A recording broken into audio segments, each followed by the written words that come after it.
Welcome to God and Autobiography, the podcast. I'm Scott Langdon, and for our 269th episode, we bring you the latest in our series, Jerry and Abigail, an intimate dialogue.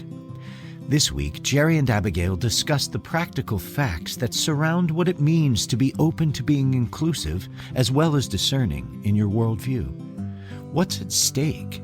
What does it mean to take in ways that are different than your ways? To see the value in what others bring to the table? When we seek to understand other religions and other cultures as meaningful manifestations of the sacred, we look deeply into them and can see what God intends. Here's Jerry to begin the conversation. I hope you enjoy the episode.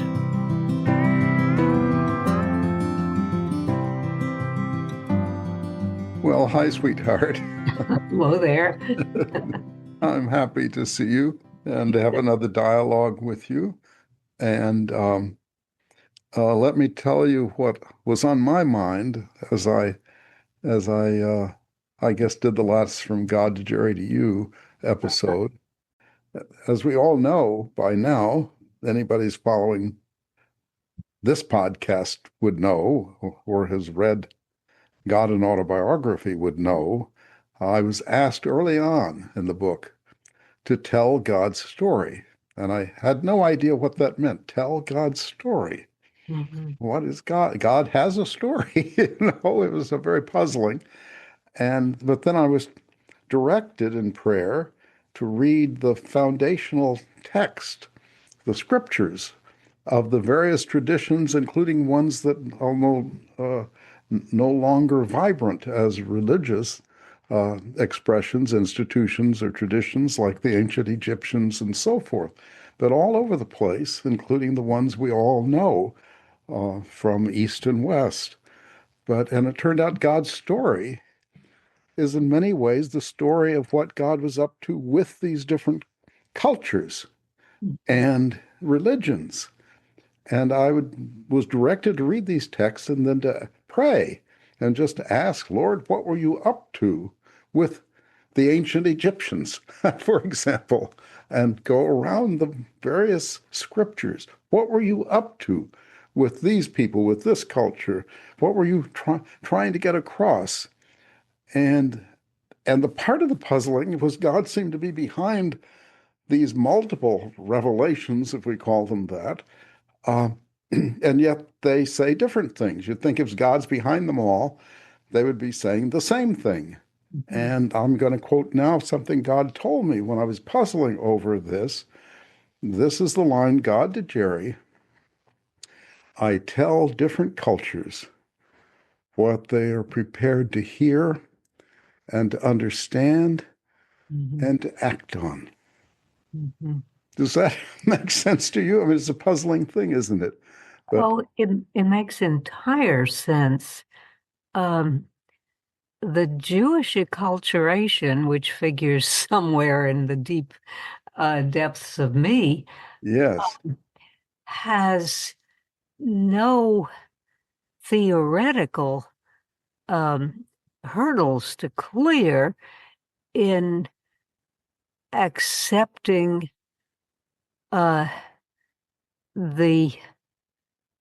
claim that God,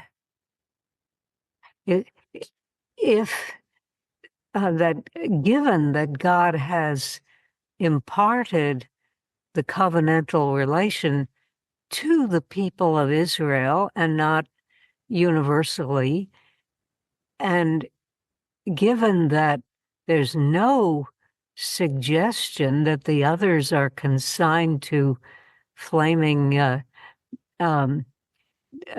perdition, nothing like that. They're the righteous Gentile, although the category probably doesn't appear until the rabbinic period, is obviously a figure in Hebrew scripture. Job, the best man of his generation, never identified as an Israelite. Jethro, the father-in-law of Moses, never begged to convert to save himself from damnation. Nothing like Cyrus, who's extolled in Jewish memory for um, being behind the return from the first exile. So there's no suggestion. First, there's no original sin doctrine, so people are not damned to hell, barring some extraordinary intervention. That whole script is Pauline, not Hebraic, and since they're not in the in receipt of the covenantal invitation, perhaps that's not their métier. Perhaps they were doing something else. It's not suggested in my memory that it's because they're not good enough, especially since all these figures I've cited are quite good, if not the best of the best. So it's not a moral or spiritual judgment. It may be something like a vocational estimation. These people, the Israelites, will be good at this, so I'll work with them, says God. What would make them good at it? I mean, he does talk in more detail someplace. I remember about the Chinese, and I was worried because these days we don't talk about national character and that kind of thing as though because it's not genetic, these cultural affinities, they grow up over time. But different cultures do have different traits and strengths and assets and debits. Sure. I think that what the Israelites have and what the Jews retained, to my way of seeing, is you can put it in very large terms, a sense of history, a sense of chronology, a sense of one thing happening after the other thing, and people's being individuals and groups held accountable for what they did or failed to do on the timeline. So that's sometimes called, moral accountability, but I would describe it a little less frighteningly as story accountability. Stories unfold, and unless you're doing something boringly chic and making it unclear what happened when and to whom, blah, blah, blah, ho-hum, tricks of the craft, perhaps, but boring. What you want to know is who did what to whom, who thought what when. If two sisters are slated to marry the man who becomes Israel, what's the fallout if one is, unbeknownst to the bridegroom, substituted for the other? Right. So that the consummation is not one. Right. The frustration, Remind me again, which character did that happen to? Oh, that's Jacob. That's Jacob. And he's tricked his brother and tricked his father out of giving the birthright to an unsuitable sibling. He's made off with his father's birthright, whatever that means, but it seems to mean covenantal destiny, covenant carrier. That's what it turns out to mean, since we speak of Abraham, Isaac, and Jacob. We don't speak of Abraham, Isaac, and Esau. So the covenant is carried by the right brother. and sibling rivalry appears to be a constant. And the right brother may not happen to be the one firstborn. That's right. Whereas in the tradition, the firstborn would always get the birthright. For by your interpretation, for the purposes of carrying forth the covenant, you've got to get the one capable of that. It's a capability judgment, and you can be, in terms of birth order, quite eligible to be sidelined, but in terms of capability, eligible to be first in line. So, and these sibling battles are part of, they're very foregrounded in the book of Genesis, which is the one I cotton to most readily. But they are, the question, whom does God love best? Who does mom love best? It's sort of a joke. But those are very real questions, and they have to do with people's sense that somehow the divine connection might be scarce. It might be that if you get it, I won't. And that fear is, again, chronological. It has to do with birth order. A sibling of mine was found to be pulling my legs out from under me when I was trying to learn to crawl. Okay. That's good sibling activity, right? Undermining the younger sibling who has crashed your show. And when, queried about this obviously very intentional, purposive activity, is reported as having protested, I was here first. Yes, so that's certainly true. Yes.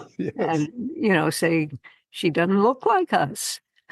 Well, let me quote what, shortly after God was telling me this general thing of giving each culture what it was good at, you might say, or what was called for at the moment, maybe.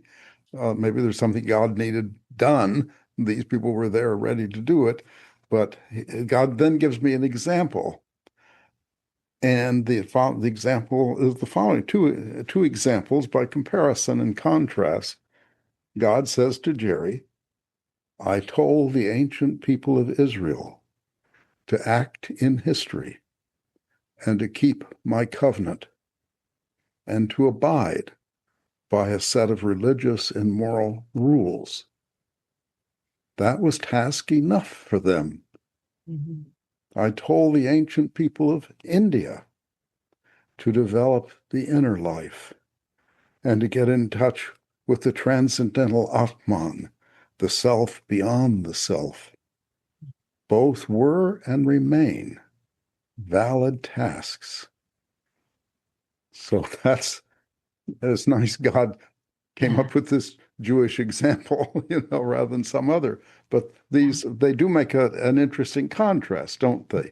Yeah. But one is the emphasis on history and some the covenant and rules, carrying those forth, presumably. And the other is quite different. It's internal, and you picture people sitting, with crossed legs and hands upward on their knees and so forth, and meditating and maybe saying Om or some other similar, repetitive phrases that put them in the meditative state, get them in touch with something beyond themselves. Okay, that's quite a different task. And easy to see if somebody just came along to people and said, well, what I want you folks to do is both of these things. Well, maybe you could do one mainly and the other on the side, but each one is a big job. after all, and requires some degree of dedication and even Yes. the shaping of a particular character, Hmm. being a certain kind of person Yeah. that don't exactly seem, oh, you could just run around and do them all. I myself tried to do both at a certain Hmm. stage of my life. And I guess, I mean, there's some particular features of that effort that um, are not necessarily uh, generalizable. They might be, but they might not be. Um, but I never was that good at, that at getting this divine energy to travel up my spine and um, uh, arrive at the top chakra, top energy center, and experience the divine marriage of spirit and matter. I wasn't good at it. I could only do the most rudimentary uh, elements of the whole uh, yogic experience that is chronicled in Patanjali's Yoga Sutras. Uh, Didn't you, at least at some point, get to the point where you didn't have to breathe? yeah, but it didn't last long. It didn't last I long. wouldn't, you know, I, I did have suspension of breath, kumbhaka, Yes, yes. but, so, and perhaps, if I'd have persisted another 10 years, I might have picked it up. But then other things happened that had to do with this particular master, a woman, um, and the compromised position she seemed to find herself in, and that I was, I had no trouble detecting. I kind of have a sense of the perils of womanhood. So it seemed to me that while the ashram was in heavy denial, I understood, that this whole system has just broken down at its red hot center. So that can happen. The guru can, kind of implode, and it you require at least most uh, examples of yogic realization have depended on a realized master to set the example, to set the stage, to clock you through it. You uh, um, there probably are cases. I think I know of one where the individual managed to achieve the yogic divine marriage by himself. He was a formidable mathematician and somehow relying on the inherent power of mathematical concepts, you know, a, a topic in philosophy. He took these features of reality to some depth and managed by climbing through those um, mathematical distinctions somehow to attain the goal of yoga samadhi. Um, but anyway, I sort of didn't, whether it's my ineptitude at my not being cut out for this sort of thing, or my being better at being whatever kind of Jewish I am. But for one reason and another and a third reason, I backed off this particular path. Well, that's in part just fits with what I was told about the cultures. Different ones have different strengths and assets and maybe tasks in their environment or because of their particular cultural background. And so do individuals who just carry it right down through to the individual level. I mean, one of the challenges, and maybe I'll move on to something else I was told that it creates a further kind of problem, and that was about a new axial age.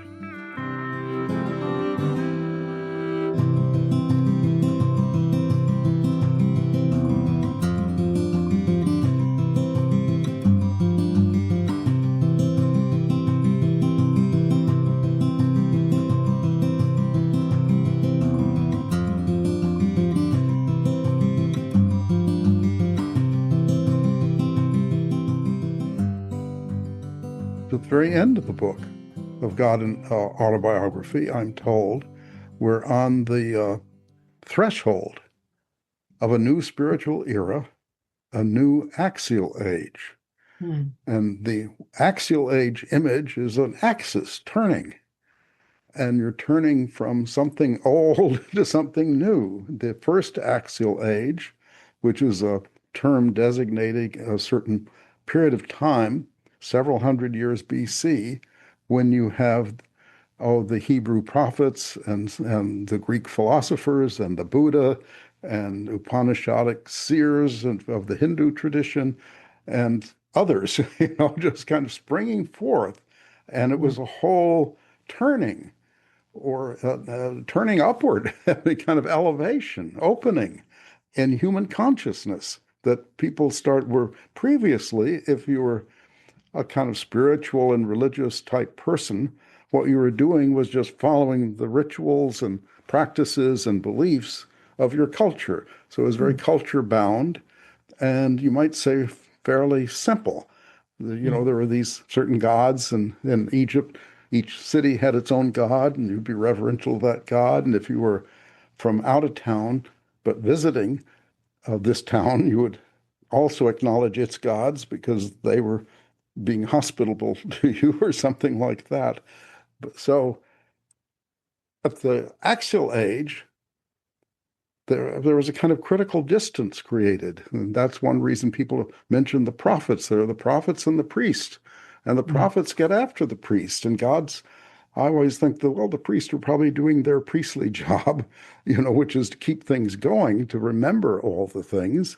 But the prophets are challenging that and sometimes say God doesn't give a whit for these rituals you're doing, which are often just defining. And people like Socrates challenge the old ways of thinking there, and Buddha, of course, challenged, and so forth. So these were challenges, but challenges not in the way of modern nihilism or denialism, where you just scoff at everything, but thinking at a deeper level, thinking about the same things, but at a deeper level. And that's an axial age. And that's interesting for reflecting on what happened back then. And it also is almost staggering if you think we're going to do that again in some sense.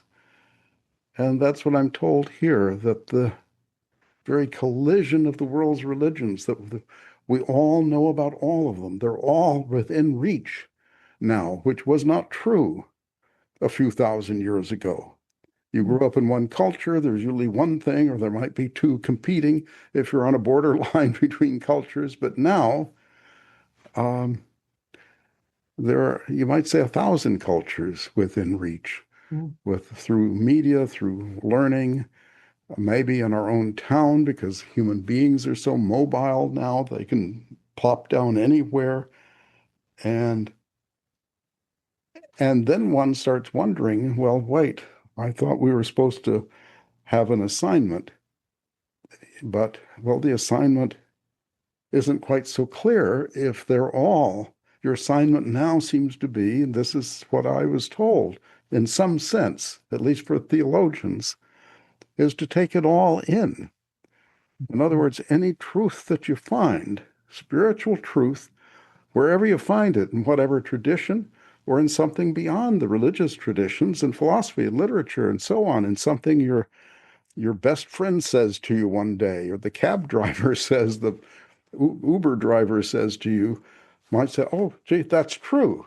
And it's not, may not be in my tradition now, but hey, that's true. And if it's true, then I should incorporate that.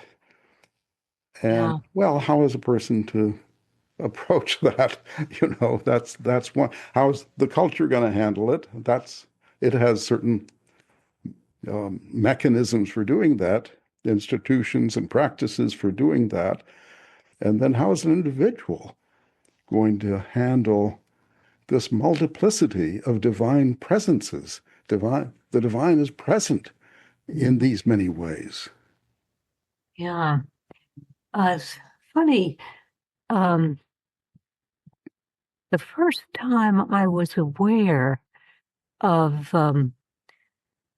possible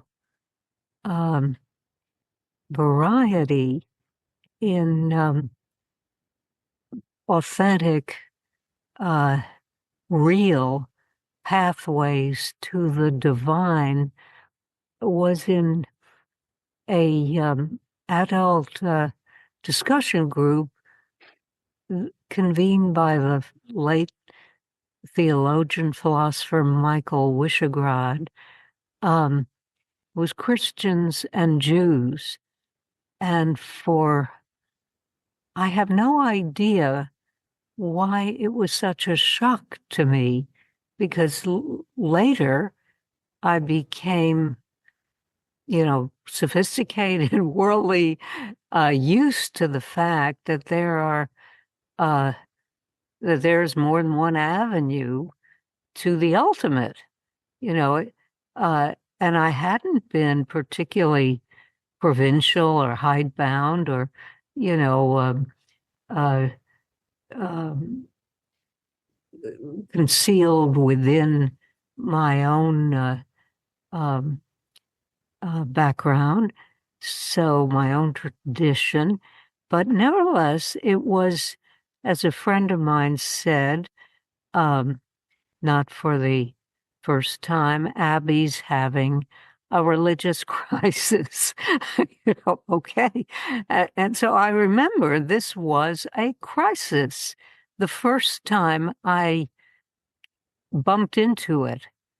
And there was one contributor, Yitzhak, I think, Greenberg, who gave a paper, later had to sort of roll it back and disavow it, where he suggested as a hypothesis that God had actually wanted two separate revelations, the one about Jesus and the Jewish traditional one, which did not include Jesus, and that God had wanted them to misunderstand each other, because the Jewish one specialized in immanence, life on the ground, life level on the level, and the Christian ones specialized in transcendence,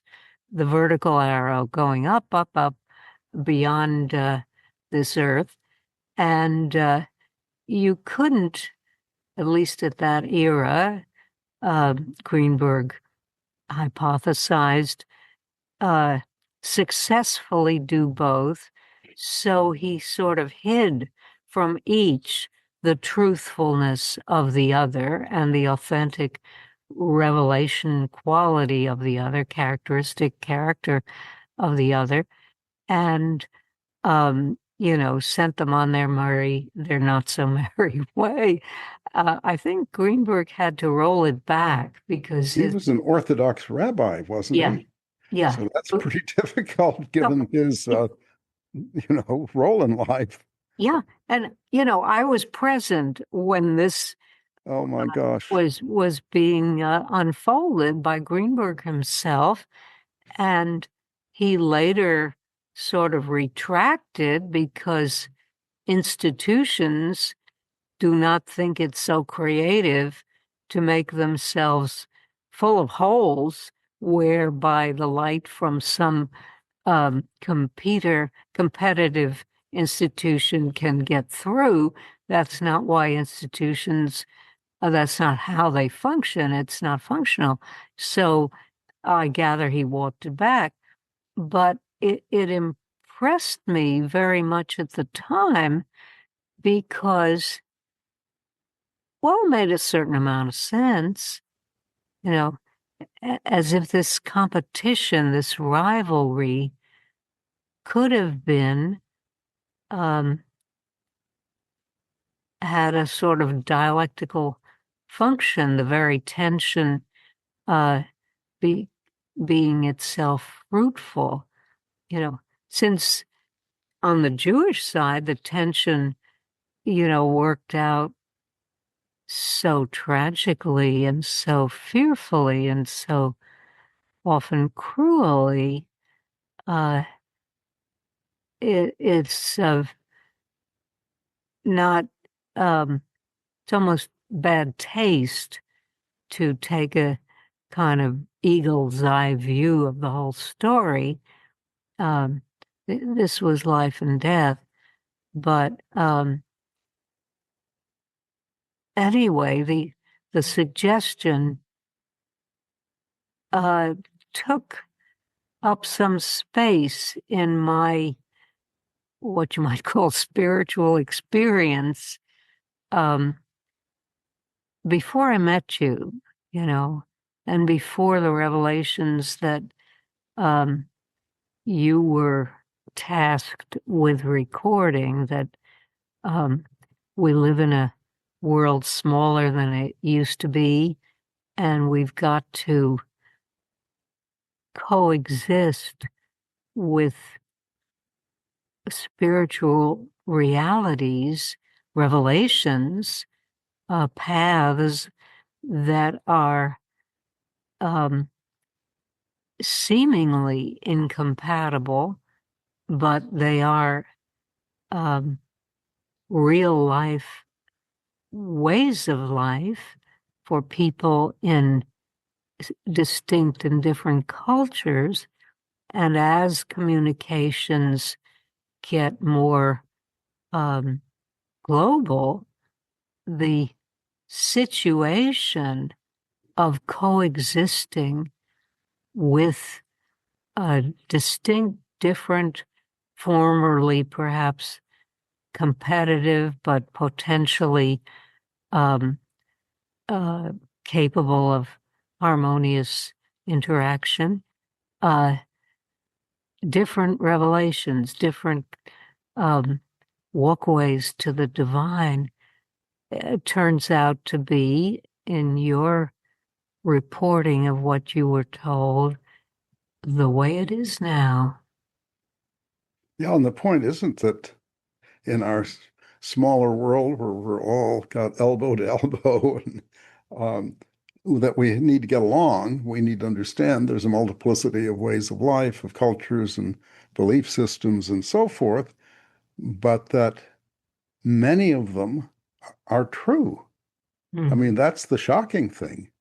You might abbreviate it by say they're all true. That's not literally the case. There are a lot of cockamamie things, and even of the great ones, not every iota is true.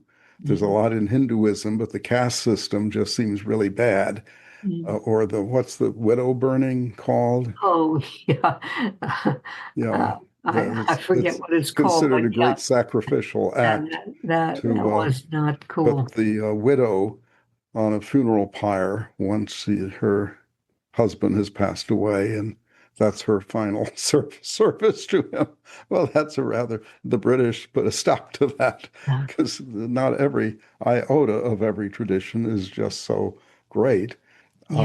But of the major traditions, the traditions that we pay attention to, there's a divine presence in them. There's divine truth in them. Not just worldly wisdom. They all believe they all have some version like the Golden Rule, for example. Well, that's nice. But no, this is way more vibrant than that. in terms of spiritual truth and access to the divine. And that was why God told me to start this project, even though I was not a theologian, didn't know any theologians at the beginning, of Theology Without Walls. I just started going to the big organization, AAR, American Academy of Religion, where those people convene each year, and talking to them, but that the project should be Theology Without Walls. In other words, for the theologian, this is a little bit different from the question of how each person in their private lives, you might say, a non-professional aspect of their lives can behave. You can perfectly well be whatever you are. But as a theologian, your job is to understand the divine reality most adequately as possible. And you can't understand it most adequately as possible if you look only at your own, with blinded eyes and plugged in ears, and no, and nothing else can come through here. No, you've got to let it come through, and then you've got a challenge because you've got reasons for being deeply committed, presumably, to a tradition you're already in. So you've got to figure out how to relate that to this fantastically marvelous new divine revelations coming in from different angles. Mm-hmm. And you've got to kind of figure out, as I sometimes put it, it's not a question of which one is true, but what is each tradition or each theory, each theology, what does it show and what does it fail to show? Because every time we have a theory or a set of ideas, they illuminate part of what's around us, but they also shadow something else. They put it to the side because you got to focus on something. So what do we learn from each one? What does each one show us? Mm-hmm. And that's the task in Theology Without Walls. And to the extent we want to do that in our own lives, where we'd have a more adequate conception of the divine reality we're relating to, we really have to open our scope, just open our eyes a bit wider and take it in, and also then figure out what is there some kind of sense I can make of this amazing diversity of apparent truths or divine presences or revelations. Yeah.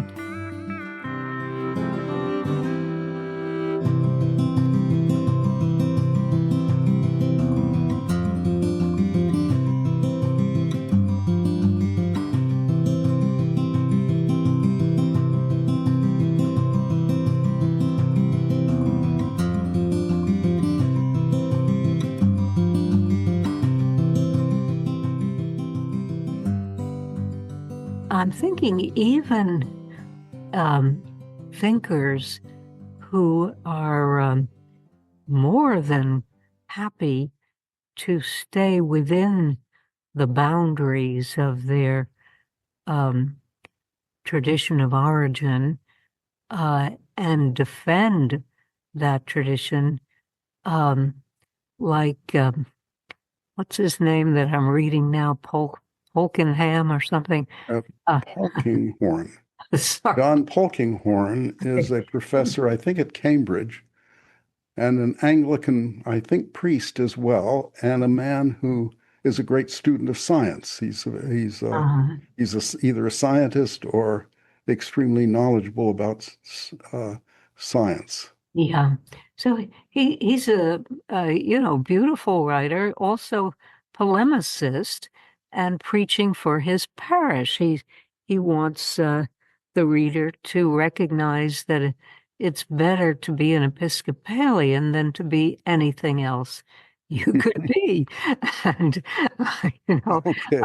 I used to sort of caricature that or make fun of that attitude. At least one time teaching a philosophy course to upperclassmen, seeing Paul, St. Paul going on his way to Damascus and then falling off the horse and being sort of struck by divine lightning and and being told, to get up, you have to be, now, henceforth, you have to be an Episcopalian. Okay, go forth as an Episcopalian. The Book of Acts doesn't have that piece of the script. So, I find it funny in a way, but that's what all these traditions say about go to the Mennonites or the yeah, Methodist or whatever you want to name. You couldn't do better. That's what they think. There's a divine illumination that says be what they are. Yeah. But what strikes me is that even though one could say with perhaps some chiding sense or disappointment, you're being awfully provincial, you're not taking the big picture in.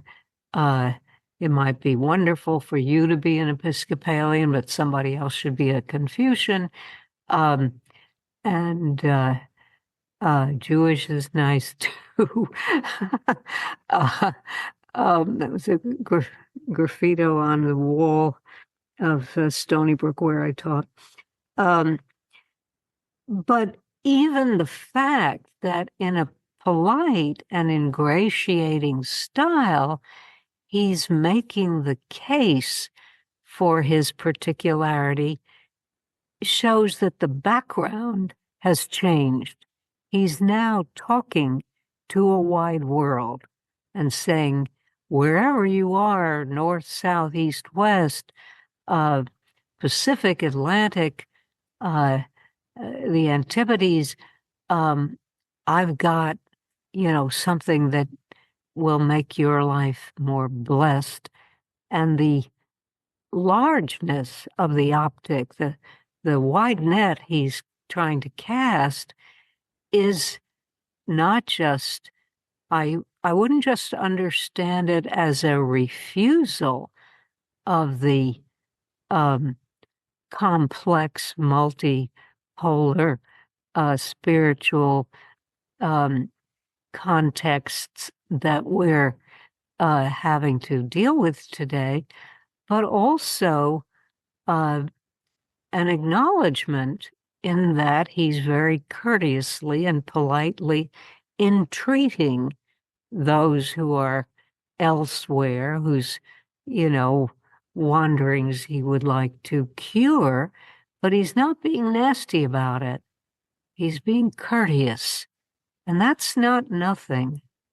So I gather he's not condemning them, which would have been the old style of polemic, just to condemn them, you're going to hell or whatever, and threaten them, and maybe even threaten them in many cases with force of law. That's blasphemy or something like that. We can lock you up. That's not very long ago when that kind of thing was routine. Yeah. And you're right, for everyone knows there's a big audience now, at least everyone who's writing books and trying to communicate, because you write a book not just for the 13 people who agree absolutely with you, but for the bigger world that you're hoping this is illuminating for them in some way, even if they don't start out where the author starts. Yeah. So the very courtesy, the very sort of good manners with which he's presenting his have I got a remedy for you theology is a concession on the level of deportment. And that's not nothing. Right. Often body language is more eloquent than verbal. Yeah.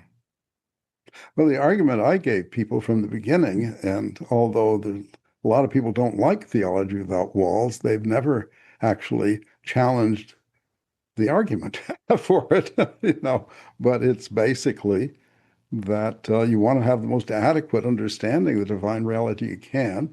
You got to take in all the data. If there's data beyond the walls of your particular tradition, you got to take in that data. So I was thinking it's almost a principle of constructing a theory that you've got to take in all the data. Otherwise, you're being extremely biased. Confirmation bias is one term for that. But you're just closing your eyes and refusing. But that's not the way to get the truest understanding of the ultimate reality. It seems to me that it was once acceptable, and in my memory, when I was a assistant in the Columbia Religion Department, people could write about views they considered less advanced than their own with a kind of tactlessness. Right. Again, I'm emphasizing the social. That may be a woman's point of view. Oh, so, yeah, good, let it be that. But it's not irrelevant. You can say a lot if you say it in the right way. Well, that's true. You can't offend, you can't insult people and communicate. You do the one or you do the other. And there's something in the inward, in what corresponds inwardly to respectfulness or politeness, which is sort of making room inwardly for this other way of life. And it's essential. I think one of the things that a Theology Without Walls can examine is the choreography of respectfulness. And it's different from saying, as is somewhat fashionable today, the other is inviolably other, therefore I dare not intrude on the walls that separate that other from me and my world. I can only stand back in sort of awed politeness. Well, that's not very interesting if you are the other. Right. From whom would I want awed politeness? How about nobody? I don't want awed politeness. If you really have a respect for me, you ought to be prepared, other things being equal, if the circumstances seem appropriate, to share with me your differences from me. Don't just stand. I've sometimes said Theology Without Walls will not be mature until people are willing to argue with each other and say, I disagree with you on this, and this is why. And that's not that is ultimate respect. Yes. I mean, you have to be courteous, and all the things you were just saying are a crucial background to this kind of discussion being possible. But a limitation of things like interfaith dialogue has been the absence of argument. They often say, you can't challenge what anybody says. You're just saying each person is making a report. These are my beliefs. This is my tradition. And that's informative for everybody. And so that's a perfectly benign activity. However, if you're going to, we're philosophers, sweetheart. We think in terms of seeking the truth. And theology ultimately is about seeking the truth, after all. And if you're really seeking the truth, then one of the best things you can do is argue with one another. With somebody who's got something to offer, you don't waste your time on someone who doesn't have anything to offer. But if you have something to offer, which all the colleagues we deal with at AAR have, our TWW, Theology Without Walls colleagues. They all have something to offer. And so we can argue with each other. And it was very striking. Instead of that kind of appreciative, almost reverential oohing and ahhing about a different culture, the last TWW panel happened to be people from all over the world, from South Asia, from West Africa, and so forth, each one doing Theology Without Walls, and no sense of, oh, you're appropriating or you're doing this or that, you're hegemonic, or no, we're just sharing views with one another. And here's how the one was ethnography in Ghana as a theological method. And okay, let's hear what we learned from ethnology in Ghana as a theological method. And so everything is open and respectful at the same time, because we're each trying to be as truthful as we can. And yeah, and these are this is quite a steep cliff to walk up that Theology Without Walls is inviting people to do,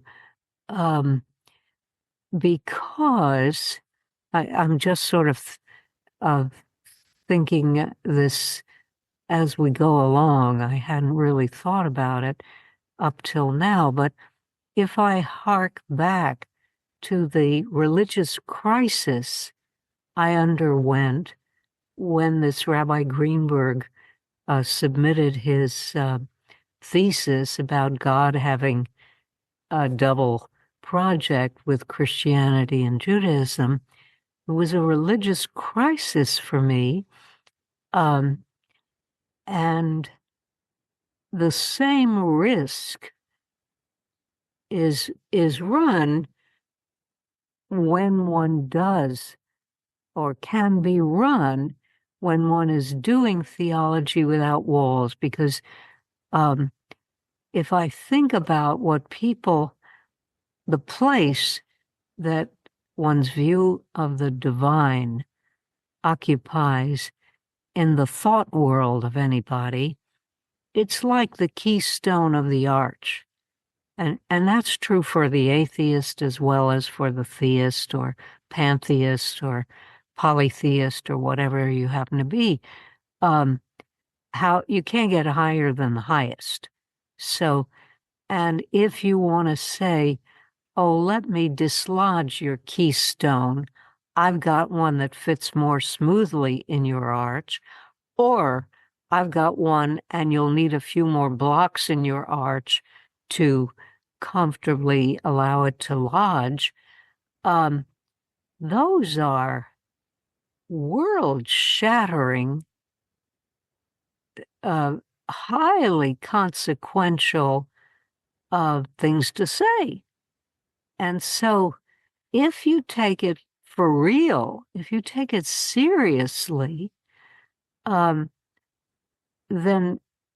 enormous tact is called for in such a frontier search for truth, because we hold ourselves together in the cultures we come from by reference to our notions of the highest. And often we know that, and we know, hey, this might not be right, but this works for me. We might say almost self-ironically, but it's not a joke. It's not a smart thing to say at a party. It's literal fact. If I want to convince an atheist that he's wrong, Mr. Reverend Polkinghorne has brought to my attention that, is it the anthropic principle there? It's very highly unlikely that the cosmos we inhabit came about by accident, or blind laws of physics with no imminent purposiveness, no teleology. in the mix.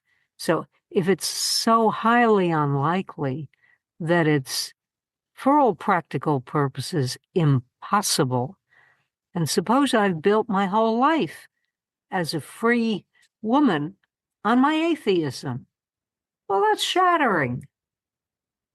Right.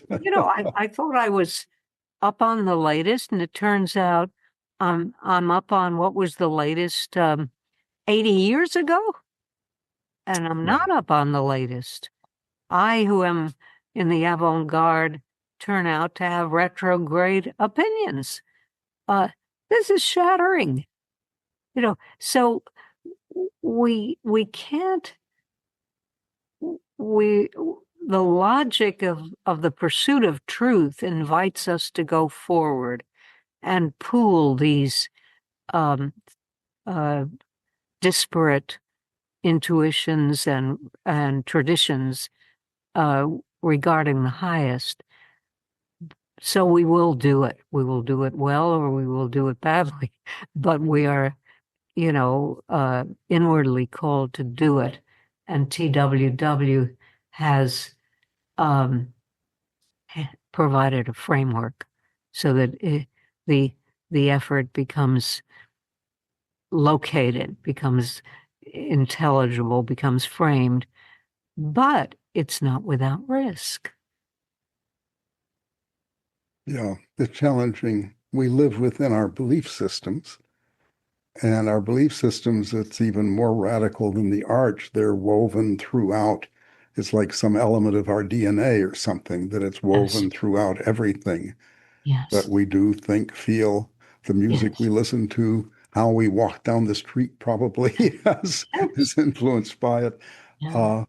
And one of the things that came to me over time, I first thought, well, we want to have an adequate theory. And then it kind of dawned on me, well, you're trying to include the data, but these data aren't like the data of science, where they're out of some equipment of some sort, or, protocols of observation or testing. They're out of human experience, Yeah. human insight. Mhm. What is revelation? What is enlightenment? What is, I sometimes talk about aperçu, divine flashes of light, just moments that are, I guess the official definition is sort of glimpses of something.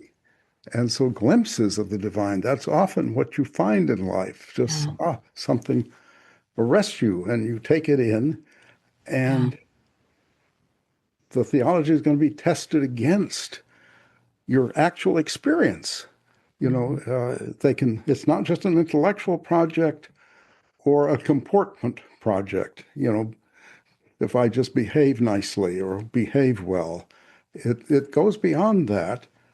And ultimately, you might say, I don't want to overstate this, but who cares what your theory of the divine reality is?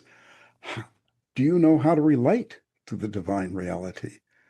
Have you found your points of access of that work for you, where you can reach the divine reality, take in the divine reality, because it flows both directions, and maybe take it in sideways, those sideways glances, that, and to grow spiritually. It's not just take it in as data, which is kind of where I began, but you're becoming a certain kind of person, right?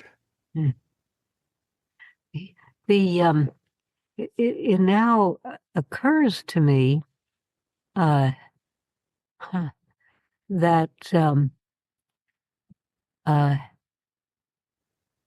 after all, we no longer, as has been pointed out by you and noted by others, we aren't in self-contained little tubes of culturally homogeneous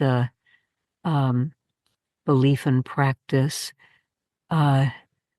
We meet each other, we bump into each other. We are not necessarily intentionally capable of offending each other. we want to be understood by each other.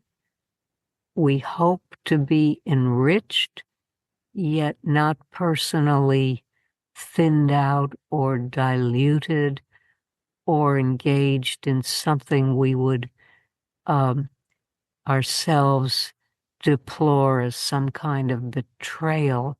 So there are many layers to the interaction that nowadays is on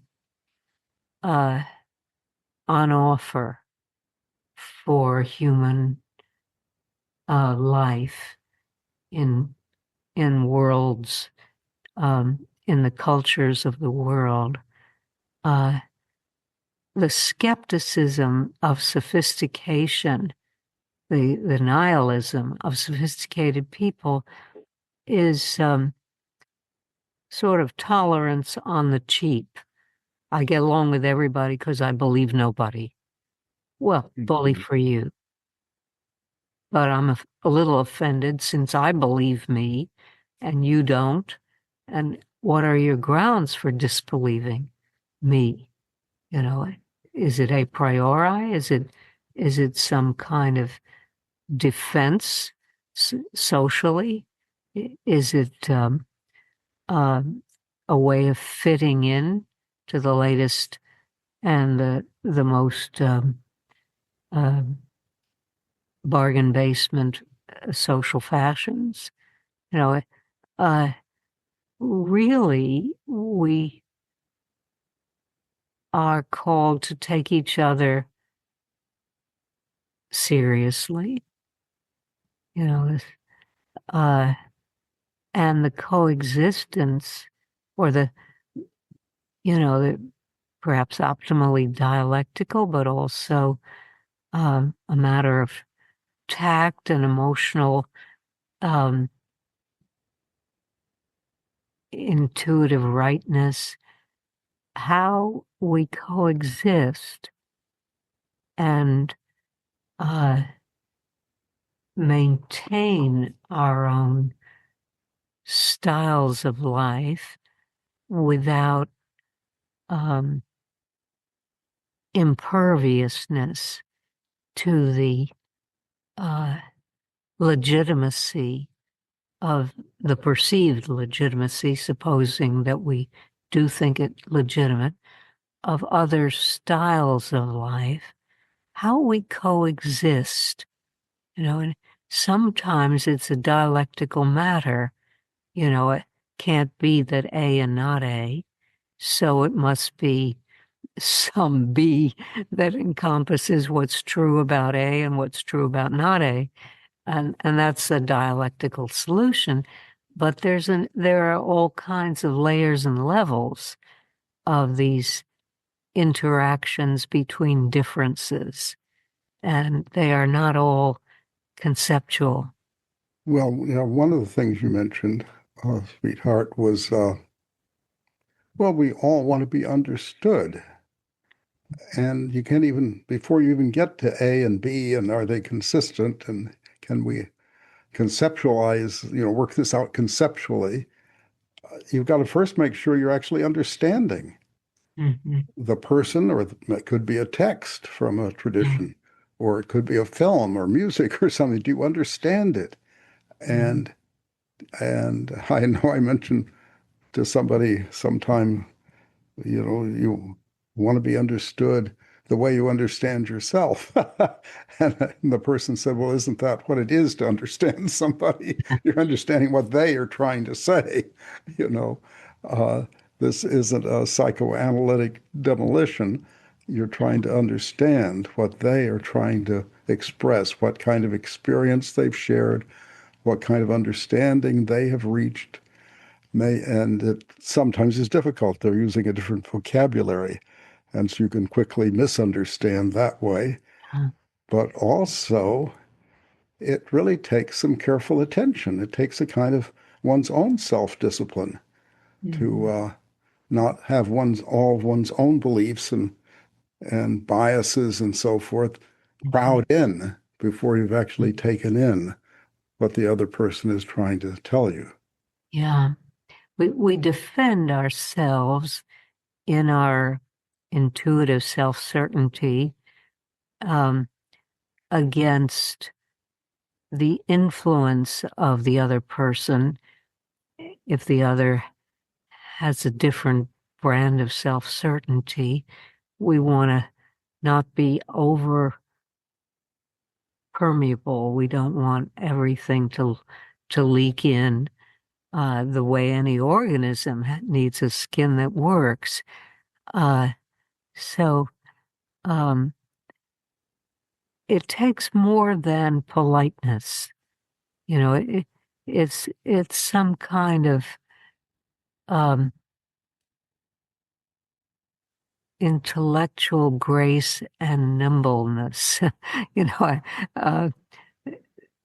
we're in a sort of dance of life, and it's not a cacophony or need not be, but there is risk, and we want to be tactful, we want to be careful, but we don't want a kind of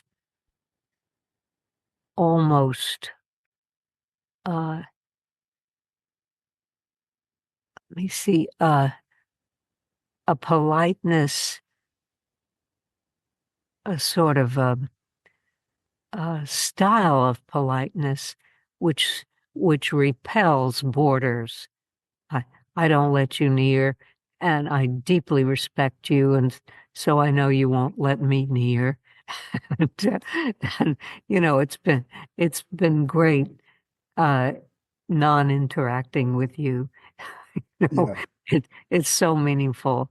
Uh, Everybody in my day, there were these ecumenical gatherings from time to time, and they were excruciatingly horrible.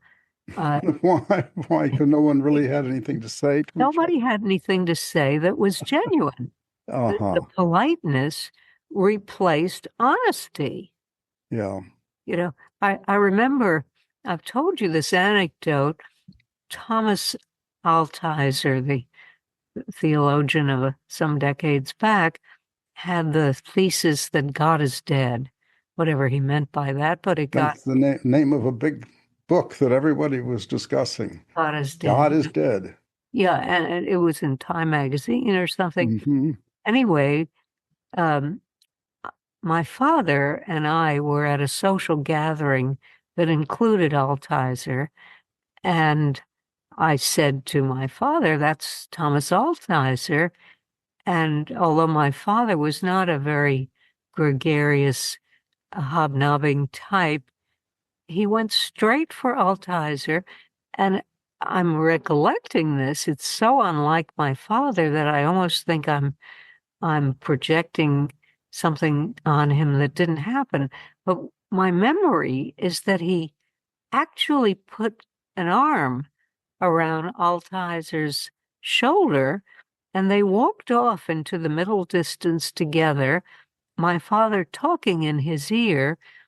And what was reported to me later, either by my father or Altizer, was my father saying to Tom Altizer, "You're the God is dead man," and making it clear that my father found that hilarious. Hilarious? A big shocker. Not for Daddy. It was hilarious. And a year or so later, when my father had died, Altizer met me at a party and said to me the following. I hope it's okay to quote. He said, obviously sincerely, based on data, about himself, "I am a son of a bitch." And he said it twice. And he went on, "I am a son of a bitch." Okay. You're closer to the fact than I am. I believe you. Nobody says that and it ain't true. And he went on, and there's only one thing I care about, and that's God. And your father was a man of God. It was absolutely true. Yeah. So God wasn't that dead. Yeah. What I guess I was telling the story to illustrate that sometimes mere politeness is impotent. It's cold. It doesn't care. My father, who in certain ways couldn't stand his fellow human beings, was a very loving man. And so he didn't confine himself to politeness with Altizer. And, Yeah. that's, it's almost a haiku. How Yeah. do you approach the God is dead theologian and convey to him that you find that hilarious? Right. Right. Well, You can only do it if you are, as Altizer correctly said, a man of God. so yeah. And so there's a lot to be said for speaking truthfully as best you can. That's what your Yeah. father was doing. His very laugh, I guess, was Yeah. a truthful laugh that Yes. he thinks this is ridiculous. Yeah. Okay, and then we can talk on from there. That Yeah. can be a starting point. But You know, if it's what you sincerely believe, then that's a good thing to share with people. And if you're completely wrong-headed, well, they'll let you know. yeah. You know, the freedom from cold, dismissive, um, hard shell politeness. Yes. You love people, you care about them, you're sharing reality with them. You're Yeah. sharing a common space, common world. Yeah. This is important. Yeah. And the courage of that, The courage of what? of sharing the common Of world sharing the common world. and Yeah, being caring enough not to retreat behind the garden gate of mere politeness. mhm. It's hard. I don't know if I can do it or I can't do it, but I know it when I see it. Yeah. Well, I think that's a good thought to end on, sweetheart. I'm being nice to you with sincerity, I think. Yeah, I feel that. And you tell me if you think I'm wrong. Yeah, I Happens. would. Yeah, we love each other. That's right. This happens And likewise. plenty frequently. Yeah. So, it's Okay. that's Bye the way for now. that's the way it shakes out.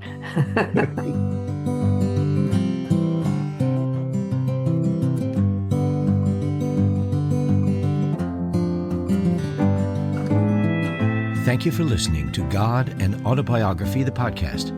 Subscribe for free today wherever you listen to your podcasts and hear a new episode every week. You can hear the complete dramatic adaptation of God and Autobiography as Told to a Philosopher by Jerry L. Martin by beginning with episode 1 of our podcast and listening through its conclusion with episode 44. You can read the original true story in the book from which this podcast is adapted, God and Autobiography as Told to a Philosopher, available now at Amazon.com and always at godandautobiography.com. Pick up your own copy today. If you have any questions about this or any other episode, please email us at questions@godandautobiography.com and experience the world from God's perspective, as it was told to a philosopher. This is Scott Langdon. I'll see you next time.